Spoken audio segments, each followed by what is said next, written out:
Luca from Oryad, and you're listening to the Brutally Delicious podcast. The Brutally Delicious Podcast. The Brutally Delicious Podcast. The Brutally Delicious Podcast. The Brutally Delicious Podcast. What's up, everybody? I am Dark Macek with Brutally Delicious, and we are here literally in Madison, Wisconsin. We're at the Man with Power Festival, but we're not even in the venue. We're just outside right now. What's all of Oryad, right? Are we missing anybody? Yeah. Okay. Can you go around and introduce yourselves? I'm Matt, I play the drums. I'm Luca, I play guitar. James, I play the bass. I'm Sean, I play guitar. And I'm Moira, I sing, play piano, and fun percussion instruments. Fun percussion instruments. Okay. By the way, you got to get that little badger in there because Madison, you Wisconsin. Member of Oryad. Yeah. The sixth member of Oryad. Right. What's the name there? Bucky. Yeah, he's Bucky. Bucky. Oh, okay. Like the gas stations. Like. Yeah, we're actually trying to acquire a sponsorship from Bucky. Yeah, that would be great. Yeah, Mary Pies, my head Bucky. Some Texas cheesesteak burrito. Cheese brisket sandwiches. I mean, nothing says Oryad like Texas. State none of us are from. Okay, I was going to get to that later, but first things first. The band, at least, is described as being from Tennessee and Colorado, right? Yes, that's right. Wait. Explain this split. I've heard of, like, San Diego and LA or something. That's a big split. Wait, what's in Tennessee metal, anyway? Like, what? I lived there. Okay. So I lived in Denver for several years, and I met Matt and Luca, and we were in Oryad together at the time. And then I had to move back home to East Tennessee about 3 years ago, and I liked working with them so much I didn't want to bother trying to make it a local band again. And like you said, there's not a huge community in East Tennessee from which to pull, especially wanting to go more into a prog direction. There's not a lot there, so we continued to write remotely and finish our full-length album that way, and then tour in Colorado. And so then this year, when we got into Man with Power, I decided y'all need to come see me and tour us. And so Sean has been doing a lot of shows with us in the past in Denver with his band Science and Tranquility, and he also was in one of our music videos. So we were like, hey Sean, come on, right? And he was like, okay. And then James is my buddy in East Tennessee, and we've done some, like, we were in the pit of Godspell together. Was it last year? I think so. Last year, yeah. So I did keys and he did guitar for Godspell, and then we have done some singing gigs together, and so I knew he played, and so I thought also that they would get along really well. And I was right. Well. So. Fired. So yes, they get along really well. Stir up as much crap. Yeah, so much drama. So if you couldn't tell, Matt is the diva. He likes to start drama. I've been on a warpath ever since the end of the gig last night. Yeah, pretty much. Oh, yes? Yeah, I got yelled at. It For was what? terrible. For what? For, I don't know, being apparently. Oh. No, I'm kidding. So that's why we ended up having a big geographical split, because with recording technology now, it's possible to finish collaborating on things and to really focus like we did on the visual aspects, like the visual branding and videos to go along with that in order to work towards bigger shows like this. Since what we do is very hard sonically to do in smaller houses, we have to start somewhere. So that's why we pool our money and try these small runs, so like doing all the dive bars we did on the way out to Madison this summer. Just to start doing that as we grow into more concerts. Oh, yeah. So, by the by, in terms of him being a diva, perhaps, I go to a lot of metal festivals. I do 70,000 tons of metal. I just went to Epic Fest. Mad with Power, I think, hands down, has the best vibes. So, no, you are not a diva. You are you, and we accept you for who you are. Hey, do not make Diva his or head not. bigger than it is. I mean, you can still be a diva, but we love you for it. The vibes here have been immaculate. Like, Yeah. everybody here is so nice. Everyone here is so personable. Wholesome. Oh, yeah. Wholesome, It's- friendly, Friendly, it's been Yeah. really, really, really great. We've loved Madison. So Yeah. Yeah. Well, so it's been almost 2 years. I think it was like July 2023 when Sacred and Profane It's came out. actually in May, so it was 2 years ago, a few weeks ago. Oh, geez. Okay, I was there. Yeah. So has reception from people other than me been good? Yeah. I gave it a good review, but I gave it a good review. I just want to say, did other people? Yeah, it's really great. And so if you haven't listened to it,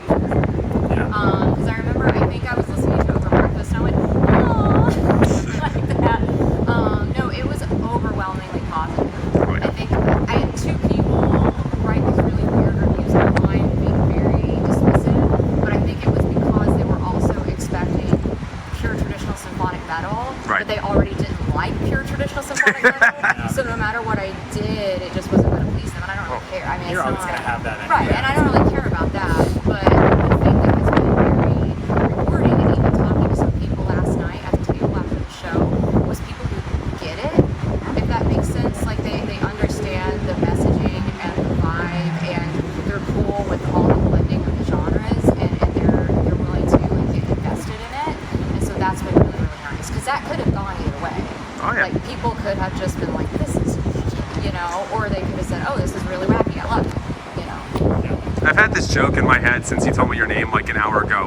If, you know, power metal band with a guitar player named Luca sometimes drives up old expectations. Fire, dude. Oh yeah. Yeah, I'm like 126 of what that dude is. That Oh. guy's a monster. I love his playing though. I don't know. That wasn't meant to be comparison. I just meant like, you know, it was the joke. There's not many No, Lucas. He's great though, isn't Oh, he? he's amazing. Yes, I yes. love that band, dude. But You like them? Who, what? Rhapsody? They're a geeky power metal band. Sean likes them. what? It's not really my thing. Wait. I've been this one last year and Epic Fest, where the crowd in between bands just starts singing Emerald Sword. It's like that level. No, for real, like it's like that, and like Valhalla by Blind Guardian or Eagle Fly Free. Yeah, Emerald Sword is like one of those. Anyway, sorry, there's nothing to do That's with a you. great song, dude. Power metal, like even like Brothers of Metal, where it's just like so much fun. And I'm like, give me more of that. Yeah. Like, Yeah. let's just get out and do whatever. Dawn Like of the Victory. pirate metal last night. Oh, yeah. Fantastic. Oh, I love Yeah, that them. was so Oh good. my But God. again, amazing. Yeah, that Sorry, was great. who was that last night? I'm sorry. Dread Crew. Oh yeah, I just talked to them. We were talking Yeah, to they were so cool, great set, Yeah. great dudes. Yeah. So, Love anyways, you're saying you're playing like dive bars, like you're currently on tour. You said, right? Yeah. How does like I understand like your sound probably needs this kind of setup. How are you playing a dive bar? Very carefully. It's tough. We're just doing our best and knowing that half the time it's just not going to work. I mean, I'm going to be totally honest. Like, it just doesn't. Really? Like, yeah. We've been a few places where it was like really nice and clear. Like you could hear, because there's this expectation that they need to turn everything up to 11 so it's a wall of sound without actually hearing individual Like parts within the creating wall of space sound. and Yeah. Yeah. So yeah, I'm gonna like get these all bigger venues. elitist right now about it. I'm sorry, but no, that's what it is, and it's like that's totally fine if that's what you're expecting. And there's some bands that I want to hear the wall of sound, right? But what we do isn't that. Right. So half the time, it's just the balance is always off in some way or another. I can never hear myself ever, so I've just given up on hearing myself sing. Right, the mid range is just so There's packed. just washed, no, yeah. and also because I have a headset and I dance, they don't know what to do with me in the space. So I'm always monophonic, obviously, but the speakers are always so close. Even if I move like over here, it's like, you know, like Oh feedback. geez, yeah. So you know, it's more about like, okay, it's already going to be something they're not used to hearing, so people get really interested and they're like, what's that, right? So that's cool, and it starts personal conversations with people, right? And it also gives us a chance to kind of rehearse in a way too. So we look at it as a way of getting really tight together, you know, which is always worth it. And I feel honest, some of the crappiest situations we end up having the most fun performing. I've noticed, because it kind of lets that anything goes. Like, well, at this point, I might as well just kind of let everything go. Oh, yeah. And that in of itself is also indicative of like, okay, having fun playing together and doing that artistic thing. Yeah.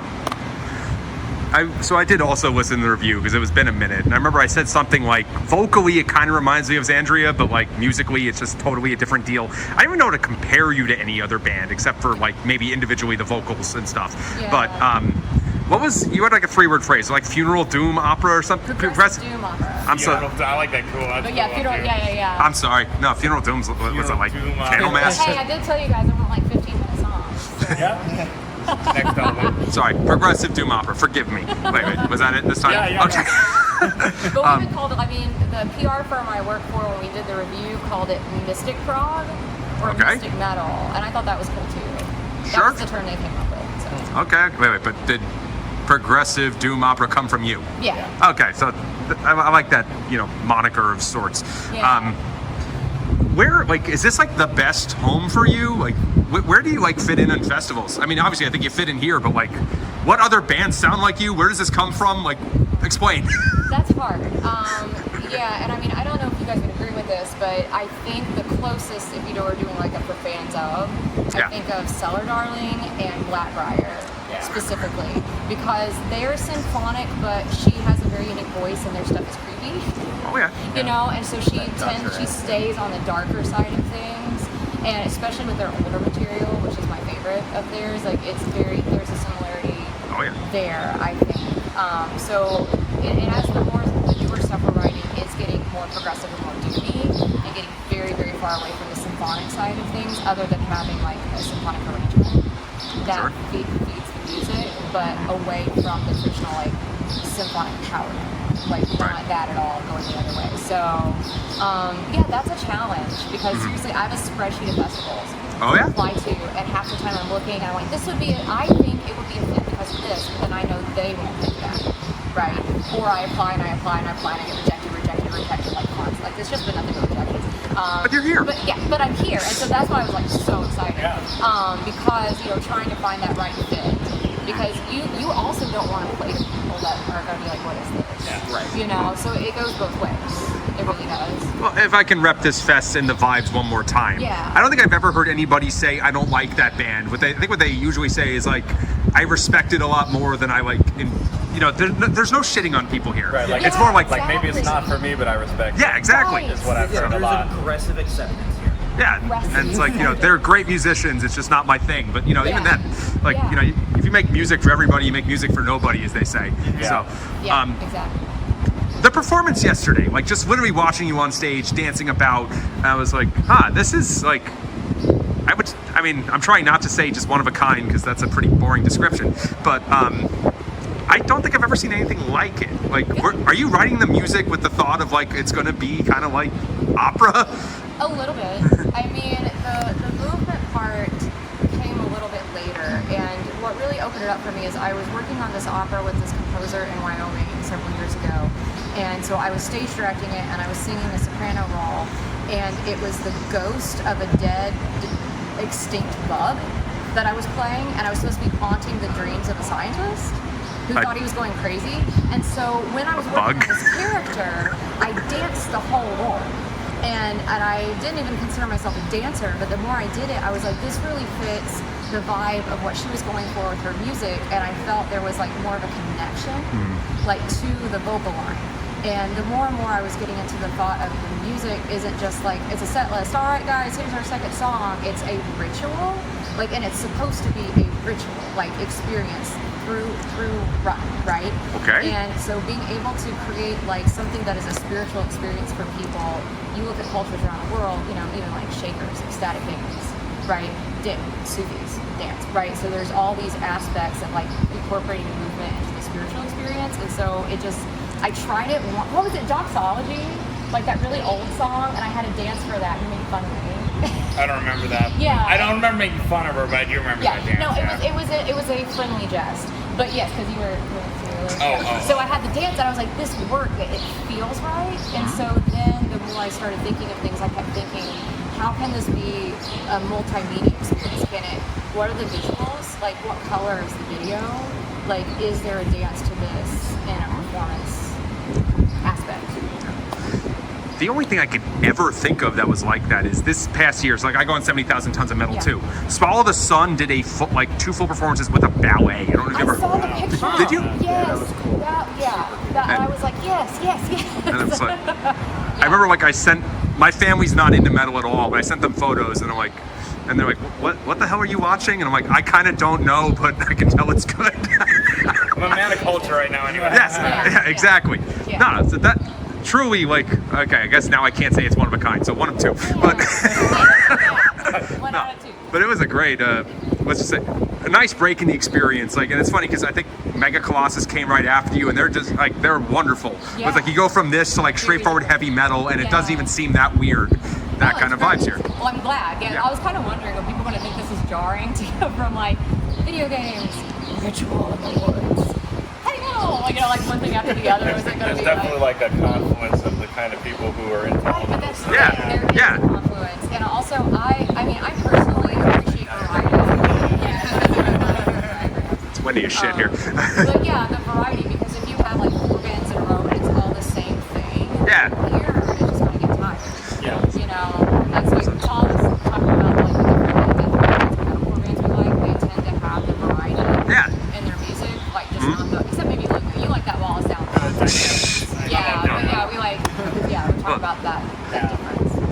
asked some people before is like, you know, we're here at a quote unquote power metal festival. Yeah, for most intents and purposes, it's pretty straight power, but the bands are different. I've never heard of a thrash metal festival in my life, except for maybe when the Big Four stuff happened like 15 years ago. And I'm like, what is it about this crowd that, like, even though it's less commercially successful than thrash, lets people come together for festivals in the States? Interesting. I don't think about that. It's kind of a good point, though. It's the whole fantasy aspect that Yeah, ties so it's a everything together. community. Yeah, I Yeah. was gonna say, you get a lot more in the power metal that gets into, like, you know, we're gonna reference Lord of the Rings, Viking culture, you know, this, that, or the other things, and it's, you know, pirates. And I think when you get that, like, we are just going to be unashamedly us and have fun with our music, but still put a lot of effort into it, then you're gonna attract people that are probably a little bit more interested in, like, doing their own thing and welcoming everybody and stuff like that. That gets you that vibe. Is that what kind of is the basis of a lot of power metal? Starts off with that aggressive acceptance, like we were saying, like, and then you get this. So It is kind of an interesting point, though, because there are slam death metal festivals where all the bands don't sound much different. Oh. I love it, don't get me wrong, but there's multiple festivals about that. Thrash, I never thought that's interesting. Think about that. I just chose thrash because I think, like, except unless you count like Bon Jovi and stuff, I think that's like the most commercially successful subgenre. Like, am I wrong? Or but yeah, they had like the Big Four shows in like 2010 and stuff. But yeah, otherwise, like, they'll do a tour. It's like Testament and Anthrax, but never a festival, and certainly not multi-day. So yeah. Not in the States anyway. I mean, I think you do see it a little bit more than overseas, but yeah, I would agree. But is it thrash centric, or is it like a thrash band is headlining a metal festival? Yeah, good point. Yeah. Good point. I don't really know. Kind of American. Well, I mean, you got your the case band. most of the Yeah, time. I don't know. Awesome. How much left do you have on this tour after this? One day. Yeah. Oh, one more? Tomorrow. Okay. Well, what? Of course, we need to ask about the follow-up. Like, you know, when is the next album coming, and do you have future touring plans? You said. We gotta talk about that when we get home.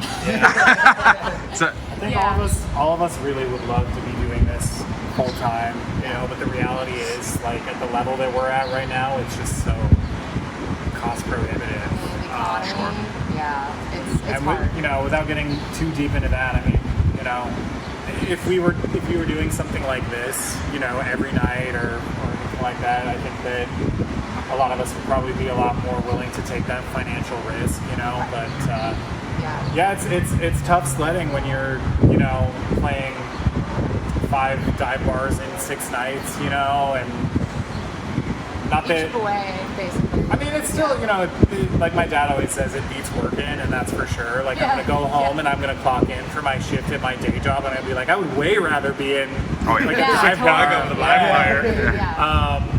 You know, but at the same time too, like, we all are beholden to the same kind of like expectations, and you know, we all have ourselves and like friends and partners and spouses and other Right. obligations that we have to attend to. So. Yeah, so it would be great because it's funny too, because there have been several people I've talked to on the way who have all said we need to do something together next year. So I have to kind of look at all of those offers and figure out, like, the financial route, what year, like, am I going to get any applications in next year for other festivals, and then we can get back to the writing in the meantime, because we kind of have some drafts that have been going back and forth over the last Yeah. year, I think. It's in the early stages, I guess I would say. Like, because there are skeletons for a lot, the Yeah. kind of piecing parts. the last record we did, we actually, the 3 of us, got to do a little bit, well, substantially more FaceTime and writing together. Right. And this time we're not going to be able to do it pretty much at all. So Yeah. oh, man. Yeah. Well, that's, Yeah. well, let me know if you're ever in New York. I'll happily come. Oh, over. yeah. yeah. So, yeah. Love to make it out there. Yeah. Awesome. Dudes, thank you so much. Thank It was you. wonderful. Yeah, it's been a